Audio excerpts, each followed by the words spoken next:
A lot of times when we think about teaching a horse to stop, we think about the big stops that the reiners do, where they really get their tails down and they slide. But really, every horse needs to be able to stop. It's just as natural as teaching them to go. So in this video, I'm going to take you through a comprehensive set of instructions and steps to get any horse, regardless of breed, regardless of bloodlines, to get any horse to learn how to stop. So let's get started. I'm Steve Andrews, and this is the Natural Horseman. They need to be able to sit on their back end and pull backwards with their back feet instead of stomping on their front end. Really get them feeling good, thinking about going somewhere, and then skip the stop for you. That was bad. Focusing more strongly on your fundamentals is really going to get your horse tuned into you and less on you anticipate. Then see if he'll stop. Good. So to help me out today, I have a little 3-year-old pony. And we're just going to start on the ground. And there are a few things that I look for, in a good training program, one that's well thought out. We need to keep in mind that horses need to be able to go forward. They need to be able to stop. They need to be able to go backwards. And they need to be able to turn. Right? Just the basics. And they need to do it in a relaxed frame of mind. Okay? So we need all those things working for us. And they need to be able to pick up leads. And again, they need to be able to do it really relaxed. So in a well thought out program, you can address all those pieces and you want to keep it as simple or as minimal as possible, because then there's not a whole lot your horse has to think about or learn. There's not a whole lot that you have to learn, and you can get a lot of cool things done. And not only is it cool, but it really benefits you and your horse. All right, so first thing is you notice this horse is going around. He's pretty relaxed. Okay, little pony's pretty relaxed. He's stretching down. Head down is just as natural as head up. It's easier for people to just go along and have their head up all the time, the horse's head up all the time, because it's difficult sometimes to relax your horse, to teach them to move biomechanically correct, to get their heads to stretch down. All right, so can they just move forward relaxed? Okay, and we need that in all gaits. So can I step them forward into a trot and have them, there we go, move out nice and relaxed. Oh, he's looking pretty good there. They need to be able to roll their hindquarters, okay? If he can step up and under himself with his inside hind like that, and do that on both sides, okay? If you watch how this works, let's get him moving forward. Get him stepping under with his inside hind. See, the inside hind changes depending on which direction we're going. Because eventually what he's going to need to be able to do is take both hind legs and stick them up underneath his belly and come to a stop. Okay, inside hind underneath his belly, inside hind underneath his belly. Good.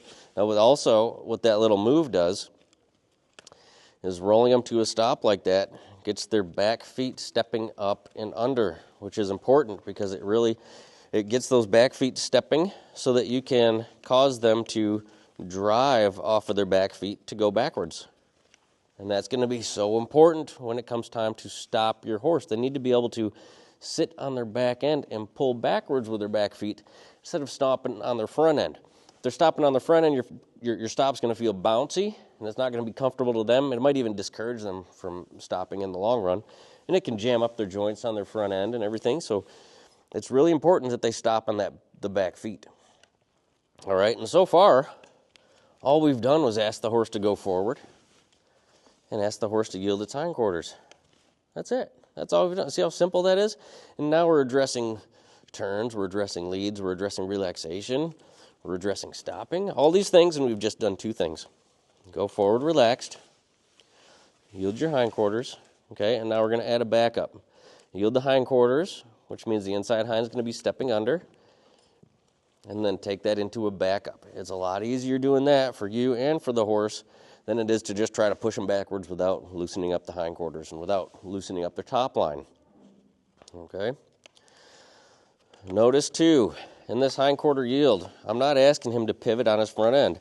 I want him crossing over in the front, 1 or 2 steps, crossing over. That's going to keep his shoulders light. If he can pick up his shoulders and step over, eventually we can sit him on his hind end and have him pick up his shoulders or pick up his front legs like this into the stop instead of locking him up, okay?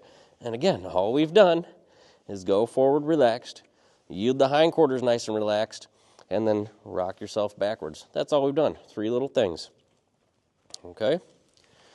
Go forward, yield the hindquarters, rock the weight back, pull back with your back legs, okay? Now something else that's important here, okay, is being able to yield the front quarters. And I'm just going to yield them 90 degrees. I don't have to spin them around.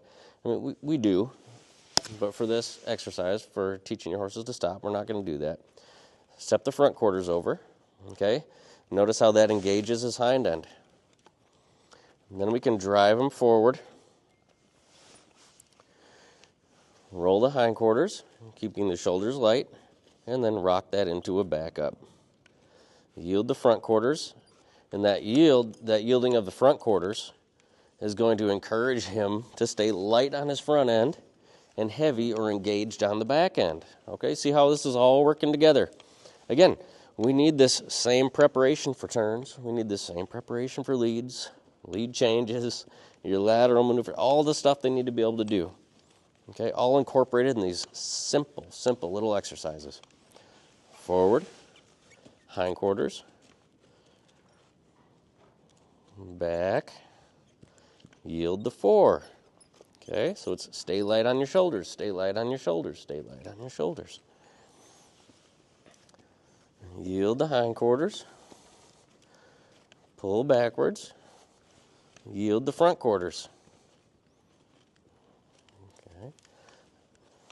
I mean, it's really pretty simple. There's not much that we have to do. Now, I do like to take my time and do this stuff really well, especially on these youngsters. This guy's only 3 years old, right? So we can take our time on the ground and really teach these biomechanical pieces down here on the ground, really get it into their minds and their nervous systems. This is how we're going to operate. And it's going to feel good to them, too, operating like this, being nice and relaxed. Good. Back up. See, it's really not much. I'll talk you through it one more time. Go forward, nice and relaxed. Yield the hindquarters while they step over in the front. We'll wait on them here. Rock that back. Then yield the front quarters. And then start over. Now, for my upward transition, what I'm not going to do is take a hold of the rope and pull. Okay, because when I pull like this, I'm going to dump his weight. You can see the angle of that pulls him onto his inside front. I'm not going to stick my hand out to the side. I've got him going around this circle really nicely, so I don't want to ruin all that good work by pulling him on his inside front. So if you see what I did with this hand, as I drew it down and in, as I aimed for the stirrup, okay, and then I'm going to step his inside hind under a little bit and then drive it towards his nose. All right, now we're, again, keep encouraging him to stay light on his front end, to not fall in on the circle and get heavy, and we're encouraging we're encouraging him to continue that purity of gait that we want, that nice, pretty gait. Good. And then when I want to slow him down, I'm just going to reach for him and make the contact. Kind of like that. I'll talk you through that. But reach for him, make the contact, tip the nose in, step his inside hind under, and slow him down. Okay. Now, notice it's very similar to the trot, where I reach for him, step the nose in, drive his back feet into his nose, just like we would do if we were sitting on him. All right, your reins come back this way, so it doesn't make any sense on the ground for my reins to go out in front of his nose. All right, not only throws him off balance, but it doesn't make any sense. Okay, so to slow him down, I'm going to reach towards his nose, draw the rein back, step the inside hind under, and see if we can slow him down. Let's get that working on the other side. Now, as I go to the other side, I don't want to think about changing directions, all right? As soon as you start telling people to change directions, all these steps that I just showed you, you know, it's like, we just throw it out the window for some reason. Say, okay, let's go the other way. So we put our stick up, we block them, and we throw them around the other way. Well, you just undid all that work that you just accomplished. All right? So I'm not going to think about changing directions when I want to go from right to left. I'm going to think about yield the hindquarters, keeping the shoulders loose, take those steps backwards, yield the front quarters, and then go forward. Okay, just like we did at the start. All right, I'm not going to say, okay, now go this way, and just undo all that good work. Okay? Be thoughtful about what you're doing. Now we're going the other way. It was actually an isolation of a bunch of different yields to change direction. We did the hindquarters, we did the back up, we did the front quarters, and then we did the forward. Okay, so it's not going the other direction, it's yield, yield, yield, yield. It's the isolation of 4 yields. All right, consistency is key in getting these things working. If you're kind of sloppy with it and all over the place, it's not gonna, your horse is just gonna be confused at best. Okay. So here we go. Reach for his nose, draw towards the stirrup, push his back feet up into the bridle. Back feet towards the nose. Notice I didn't swing overhand at him. If I swing overhand at him, I'm just going to chase him away from me. Okay. He's going to be going forward and right. I need him going forward and left right now. There he goes. Really nice. So that's the upward transition. Reach for him. Step the inside hind under for the downward transition. Upward transition, reach, drive. Downward transition, reach, drive. Now, if you guys want a breakdown of how I accomplish all of these yields, go back and watch. I already have this on video, so that's why I'm not covering it today. But go back and watch my video called How to Lunge a Horse. All right, I break it down in detail how to do all this stuff, okay? I'm just showing you today, here's what you need working in order to stop your horse. All right, let's take him for a ride. Talking about the stop, flexing him left and right. All right, that's great. Now something I need to do is turn this flex into something. All right, so I'm going to turn it into communication with the back feet. So I'm going to flex him. I'm going to sit up tall and see if I can step his back end around. So now I just connected the inside rein to his back feet, all right, and stepped him over. I'm going to do that same thing on this side. Can I flex him? Sitting heavy on my duff. Then can I sit up tall? And when I sit up tall, I'm getting up off of his back legs. Notice he's walking off kind of quick there, all right, so I'm just going to kind of hang in here with him until he's a little more calm about this. There we go. Okay. And now, yeah, that tension, that rocking back, that was tension. So what I'm going to do again here is just flex him. Good, flex him to the right.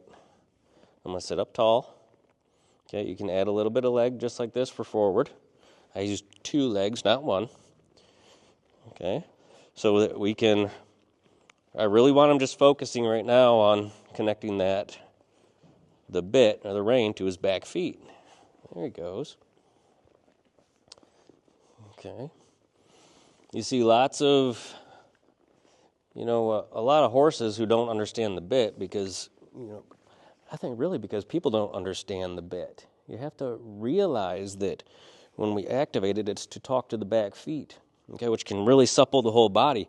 Then the bit becomes a nice tool, right? Something nice for you and something nice for the horse. But if you don't know what you're doing with it, if you're trying to pull your horse left and right, they're just going to be confused. They need to understand what it means. Okay, so first thing, flex your horse left and right without moving. Second thing, flex your horse, turn it into a hindquarter yield. Flex, sit up, move the back end over. Flex while you're sitting heavy, sit up, move the back end over. Okay, good. Now, what I'm going to do is flex, sit up, move the back end over, and instead of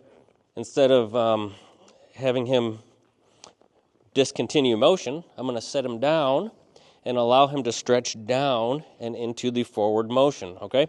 The stretching down is important. A horse, it's just as natural for a horse to put their head down as it is to put it up. A horse will put its head down for you when it's relaxed, when it's trusting of your leadership. And when it's also feeling physiologically okay, when it's feeling physically okay, if they're carrying tension in their back, like you see a lot of, if you see someone riding around in a halter improperly, the horse might be coming off their legs, but their heads are up in the air and their noses are punched out because their top lines are tight, okay? So it's important to allow them to take that bend, to step around in the hindquarters, and then use those hindquarters to drive off so they can relax and stretch down into the forward motion. All right, and with that soft top line, now we have better access to their mind and their body. All right. So as I'm going around here, you notice he did that little jump as I moved. Okay, and I said on the start, he's a hypersensitive little pony, so I'm going to consistently be making him aware of my different aids because I don't want to startle him or scare him. All right, and notice there when he got a little tight, again, this all pertains to the stop, guys. I bent him around just a little bit, and then I stepped his hindquarters over, and I released him into the down and forward. Okay, released him down and forward. The forward's very important. Now you'll notice too, some of your horses aren't going to want to walk all day. Energy is not bad, okay? And just because I didn't ask him for that trot doesn't mean I'm going to get on his case about it, but I'm going to do something productive with it. And that productive thing I'm doing is what I've already been doing. Flex, step your hindquarters around, stretch down into the forward. Okay? So here we go. We're going to trot a little bit. Again, the energy's not bad. He's feeling good about going forward. If we were working on maybe maintain gait within the walk, would be some energy work we'd have to start with, but pick and choose what you want to teach. If you focus on too many things, you're just going to have an anxious horse. You're going to have confusion, and you're not going to be able to teach what you want. Okay, you're not going to be able to get the message through effectively. Okay, so with this little extra energy, we can use it. I'll bend. Wait for the hindquarters. Good. Release forward and down. Okay, that forward and down, it's allowing me to keep his mind soft, his nose soft, his neck soft, his shoulders soft, all the things we need.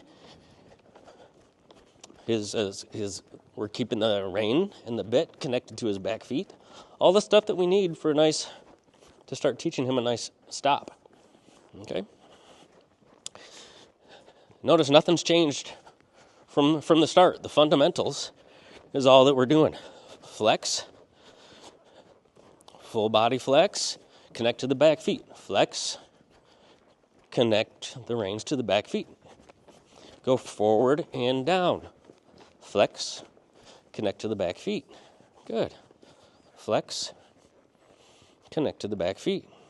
Very good. Now that we have lightness in the mind and the body and in the emotions, we can start to focus on teaching the stop. All right. Again, first, I like to get that mental, emotional, the physical, all really working together, shaping up before I start teaching in this case, the maneuver or the stop. And, a stop doesn't always have to be a maneuver, but, you don't have to have a reining horse to, they all have to stop, all of them.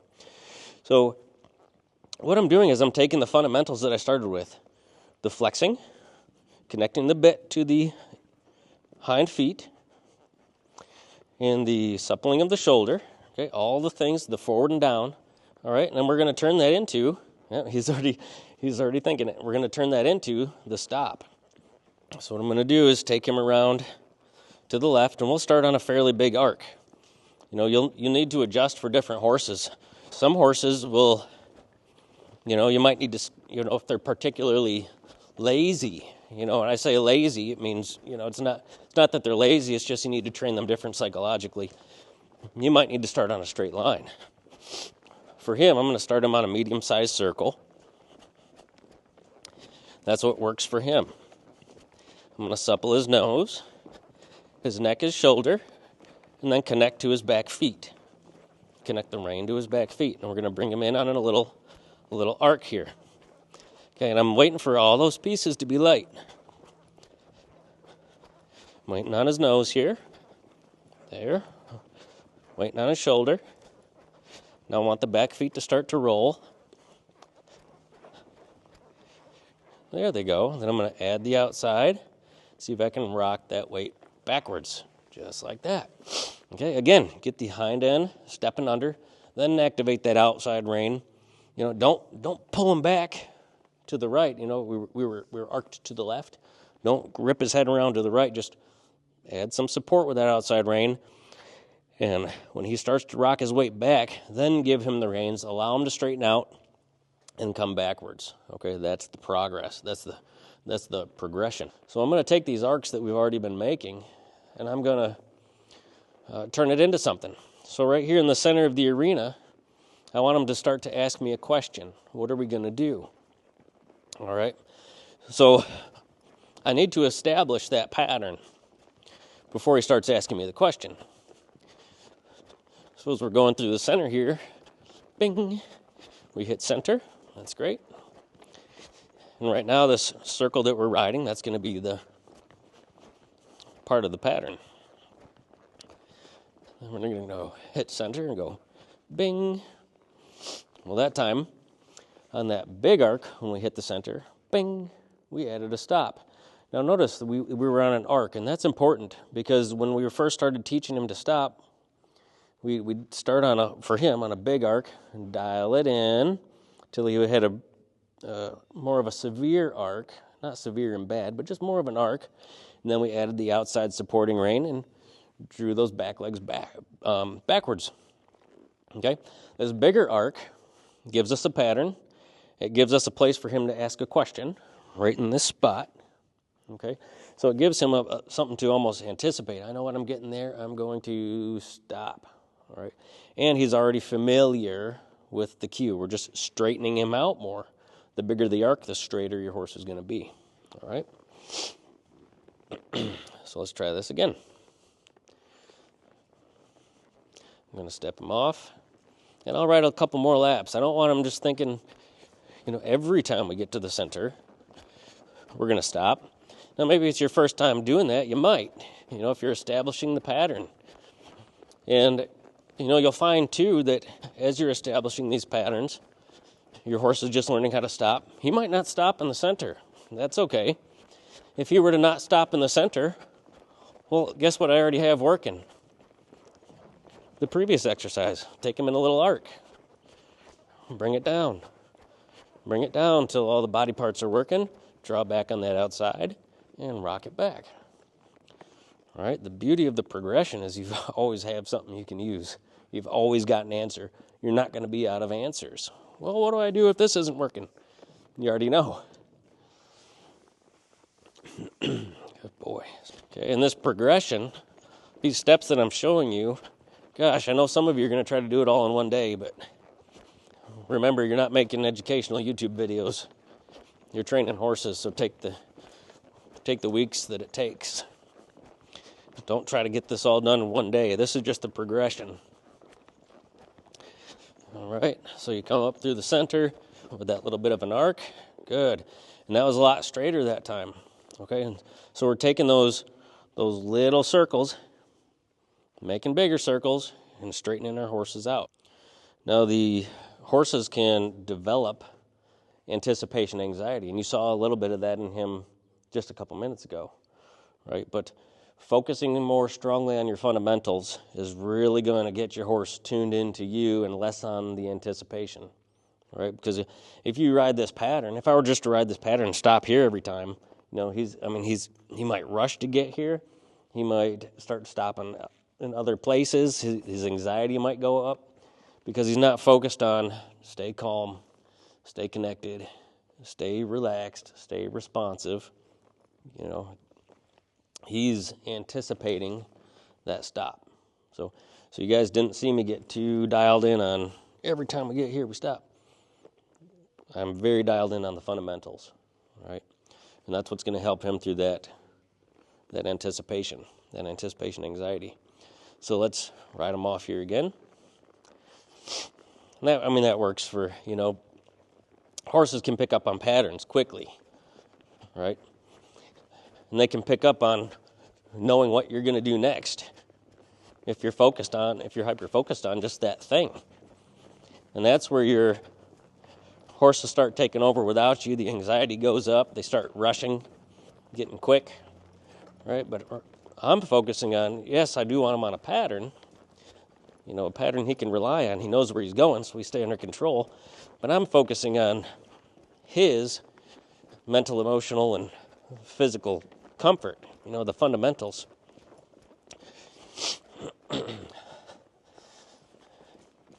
Helping him understand what these reins are doing, what my legs are doing. Okay.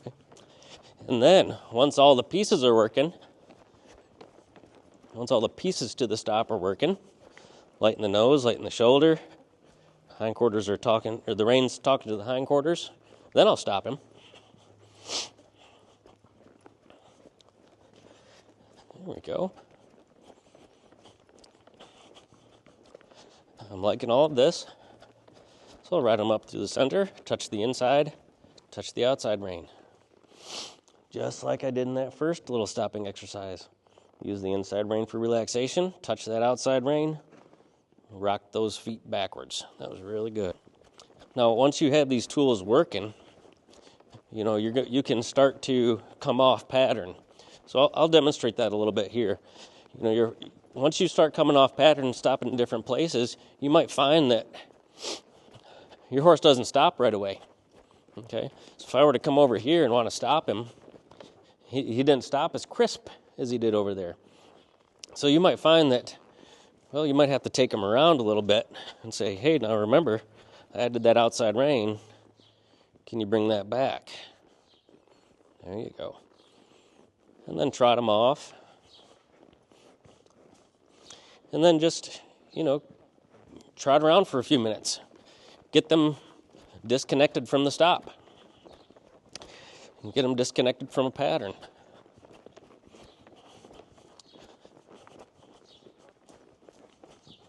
See if you can get their minds on tempo or their minds on rhythm. Or right here, I'm going to get his mind on nose in, shoulder out, supple that shoulder. Your fundamentals. Really get them feeling good, thinking about going somewhere, and then see if they'll stop for you. That was better. Really good. Okay, because once you take that pattern away, you're adding another dimension. There's more things to think about. There's lots of things going on. All right. So you can start to incorporate that. Then we'll go trot them around for a while.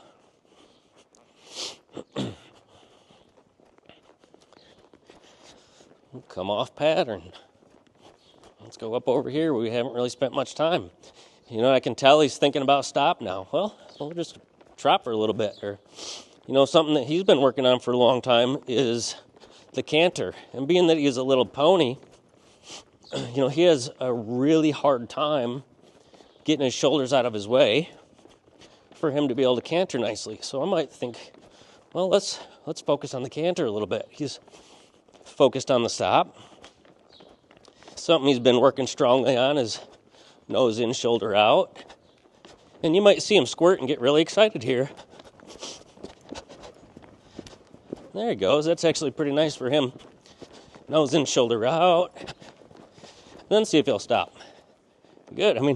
There's so many things you can do with that as you're teaching. Yeah, that's a good boy. As you're teaching the stop, once they have it with the pattern, take it off pattern, see if you can get that working. That was really nice.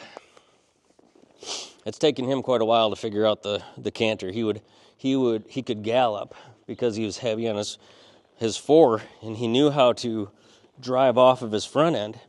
So he could really gallop, but he couldn't canter, and he couldn't stop, especially being on the front like that. So that's something he's been working really hard on. I'm really proud of him. But guys, I hope that this is helpful and answers some questions for you. Like I said, you don't need some fancy reining horse to stop. They all need to be able to stop. Yeah, silly guy. they all need to be able to stop for your own safety. They need to be able to stop on their back end for your safety, for their safety and their comfort, so they can keep stopping for you. You know, especially these younger ones that are just getting accustomed to carrying around. You don't want them jamming up on their front joints and hurting themselves or anything like that. But yeah, I hope this was helpful. If it was, hit that subscribe button. It really helps me out a lot. Hit the like button, leave me a comment down below. And gosh, yeah, check out my website. I've got clinics coming up, or if you'd like to host one in your state, at your barn, just reach out to us and let us know how we can help you. Thanks for checking in, and I'll see you guys next time.